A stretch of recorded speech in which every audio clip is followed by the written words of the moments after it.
Buenas, ¿qué tal chicos? Mi nombre es Laura y hoy estoy aquí en Decathlon para hablar un poquito con vosotros sobre una charla de hábitos saludables y distintos mitos que me encuentro en consulta. Pero antes de empezar me gustaría hablaros un poquito más sobre mí. Mi nombre es Laura, podéis encontrarme en las redes a través del nombre laurafitness.trainer y bueno, soy técnico superior en dietética, estoy más especializada en el ámbito de la nutrición deportiva y actualmente paso consulta presencial y online en Málaga. También, además de esto, he trabajado como entrenadora personal y monitora de actividades colectivas durante varios años. Y bueno, el deporte siempre ha estado muy presente en mi día a día, tanto en el ámbito laboral como extralaboral, porque desde siempre me ha interesado mucho y lo he practicado también. Es por esto que también pues, me dio mucho por querer saber más sobre nutrición para que me ayudase en la medida de lo posible a rendir más en mis entrenamientos y a conseguir distintos objetivos estéticos. Entonces, bueno, sabiendo ya esto, podemos meternos ya en lo que viene siendo la charla en sí. Como he dicho, vamos a hablar un poquito pues, de alimentación saludable, vamos a conocer un poquito más a fondo los distintos alimentos, cómo se componen y vamos a hablar de 3 mitos que me suelo encontrar mucho en consulta y que estoy segura que os habrán sonado y lo habréis escuchado alguna vez. Entonces, bueno, nos metemos ya a fondo y bueno, primeramente para hablar sobre los distintos alimentos podemos decir que los podemos dividir en 3 bloques dependiendo de cada macronutriente. Tenemos 3 macronutrientes que son los carbohidratos o hidratos de carbono, las proteínas y las grasas. Dentro de los carbohidratos, en el bloque de los carbohidratos, podemos encontrar el pan, la patata, pastas, arroz, verduras, fruta, azúcar. En el bloque de las proteínas nos encontramos las carnes, pescado, huevos, lácteos, la proteína de suero como tenemos también por aquí. También tenemos proteína vegetal, ¿de acuerdo? Para veganos. Y también podemos encontrar pues, comidas más tipo seitan, tofu, soja texturizada y demás. Por otro lado tenemos las grasas, en las que se compone pues, aceite de oliva, aguacate, aceituna, frutos secos, cacao, ¿de acuerdo? Y ahí tendríamos englobado pues, los 3 grandes grupos de alimentos. Pero esto no quiere decir que los alimentos sean simplemente o grasas o proteínas o carbohidratos, sino que hay algunos alimentos que aunque tienen presencia mayoritaria de un macronutriente en concreto, también comparten parte de otro. Por ejemplo, el salmón, que es un pescado, lo englobamos dentro de las proteínas, tiene también un alto componente a nivel de grasa, ¿de acuerdo? Y luego hay otros puros como el aceite de oliva, que es totalmente una fuente de grasa.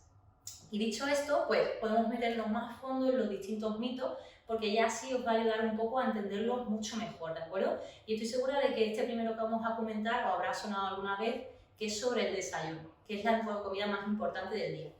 Esto me gustaría bueno, que lo viéramos un poquito en profundidad, porque es verdad que me viene gente a consulta diciéndome o sintiéndose culpable porque quiere empezar a comer mejor, pero no hace el desayuno y ya piensan que lo están haciendo mal por ese motivo.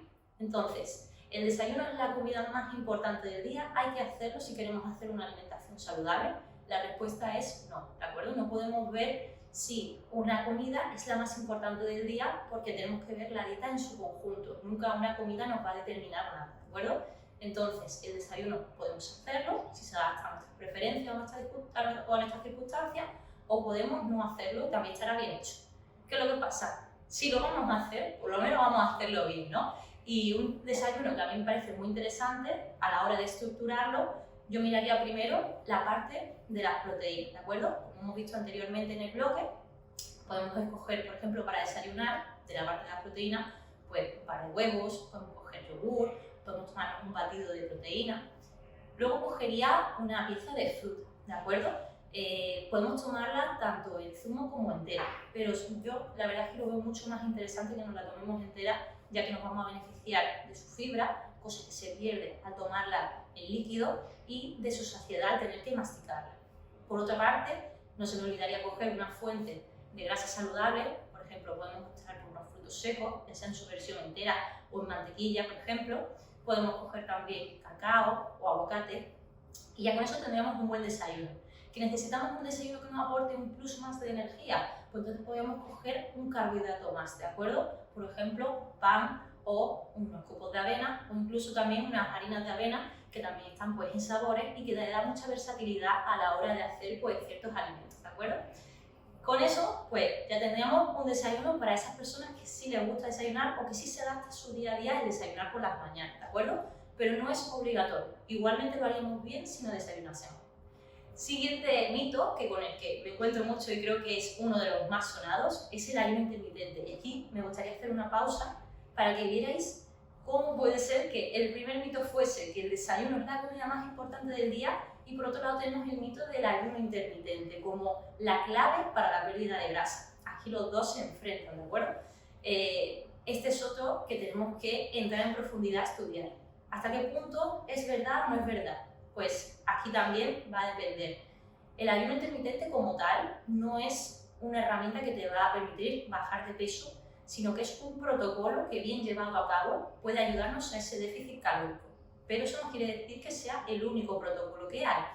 Al final, para bajar de peso necesitamos una cosa y es estar en déficit calórico, ¿de acuerdo? Eso lo podemos conseguir a través de un ayuno intermitente, si nos lo va a poner más fácil, o lo podemos conseguir a través de reestructurar nuestra dieta, ¿de acuerdo?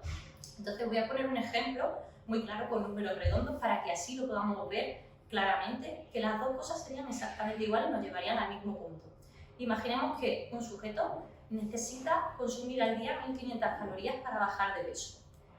Ese sujeto me dice que por su estilo de vida, por cómo son sus preferencias y demás, no quiere desayunar por las mañanas y que prefiere hacer ayuno intermitente y que su primera comida sea a las 2 de la tarde. Pues le ponemos la planificación de manera que a las 2 tendría su primera comida, a las 4, a las 5 la merienda y a las 9 la cena, por poner un ejemplo al azar. 3 comidas al día a partir de las 2. Vale, pues esas 1500 calorías las podemos distribuir de manera que tome 500 calorías en la comida, 500 calorías en la merienda y 500 calorías en la cena. Sumamos y ahí tenemos sus 1500 calorías que son las que necesita para bajar de peso.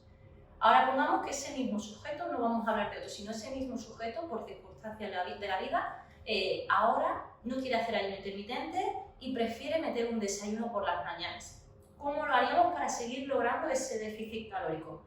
Pues tan fácil como esas 1500 calorías que necesitábamos para bajar de peso, distribuirlas entre las tomas que él quiera hacer. Si por ejemplo fuesen 4, un desayuno, una comida, una merienda y una cena, lo podríamos hacer de la siguiente manera. 400 calorías en el desayuno, 500 calorías en la comida, 200 calorías en la merienda y 300 calorías en la cena. De esta manera que conseguíamos también ese déficit calórico igual que lo conseguimos con el ayuno intermitente. Con lo cual al final por lo que nos tenemos que quedar es que para bajar de peso necesitamos un déficit y que el ayuno nos puede ayudar si se adapta a nuestras circunstancias, porque hay personas que se levantan por la mañana y no les apetece comer, pero luego hay personas que por la mañana sí les apetece, con lo cual los dos caminos nos llevarían a la misma conclusión si están bien ejecutados. Y por último, vamos a hablar de otro de los mitos por excelencia que me parecía interesante sacarlo hoy, que tiene que ver con el macronutriente de la proteína y los deportistas.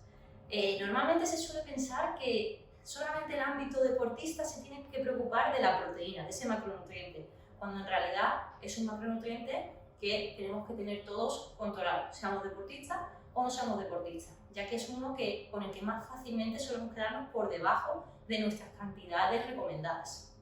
Así, para que nos hagamos una idea, población general no deportista tiene que consumir al día entre 1,2 y 1,6 gramos de proteína por kilo de peso corporal. Eso quiere decir que si, por ejemplo, un sujeto de 70 kilos multiplicamos por 1,5, nos dan aproximadamente unas 100 gramos de proteína que debe ingerir a lo largo del día. Si hablamos ya de personas deportistas, estos rangos suben un poquito más, de 1,6 a 2,2. Incluso ya si nos metemos en deportes más de élite o culturismo, estos rangos suben significativamente, ¿de acuerdo? Entonces, ¿la proteína es solo para deportistas? No, es para la población en general. Luego también suele pasar que cuando venía a consulta y se empieza a hacer deporte, me dicen, Laura, ¿la proteína cuándo me la tengo que tomar? ¿Antes o después del entrenamiento? Como si fuese una cosa que solamente tiene que ver con tomármela antes y después y ya me olvido. Y no es así, ¿de acuerdo? La proteína hay que tomarla idealmente en la misma dosis a lo largo del día en las distintas comidas que hagamos. Y como hemos visto al principio, esa proteína no la podemos tomar a través de huevos, carne, pescado o a través de batido de proteína. El batido de proteína no es solamente para deportistas, sino que es un instrumento que nos hace más fácil llegar a esa ingesta mínima diaria, ¿de acuerdo? Vamos a poner el ejemplo de una persona que trabaja y tiene que merendar. Y le resulta muy engorroso llevarse pues un bol de yogur, por ejemplo, con frutos secos. Y le resulta más fácil tomarse un batido, que es más rápido, más cómodo y más limpio. Pues esa persona ahí le vendría bien hacer uso de ese batido de proteínas. Pero que si no, podemos recurrir a los distintos alimentos a los que tenemos mano. Entonces, así para terminar, ¿cómo enfocaría yo la ingesta de proteínas a lo largo del día? De una persona, deportista o no deportista, indiferente, ya que todos tenemos que tomar ese mínimo de proteína. Pues, por ejemplo, un desayuno que podría ser unas gachas de avena con un scoop de proteína para tener ahí nuestra ración de proteína en el desayuno. La comida, pues por ejemplo, unos ñoquis con filete de ternera y queso. Y ahí tenemos también nuestra ración de comida, de proteína en la comida. En la merienda, un bol de yogur natural con un poquito de crema de frutos secos, por ejemplo de mantequilla de cacahuete, que está de lujo. Y luego en la cena podemos meter, por ejemplo, un revuelto de gambas con verdura. Y ahí tenemos también, con el huevo y las gambas, pues nuestra ración de proteína. De manera que en cada una de las comidas que hemos hecho en el día hemos metido una pequeña porción de proteína. Y así nos aseguraríamos de cubrir nuestro mínimo.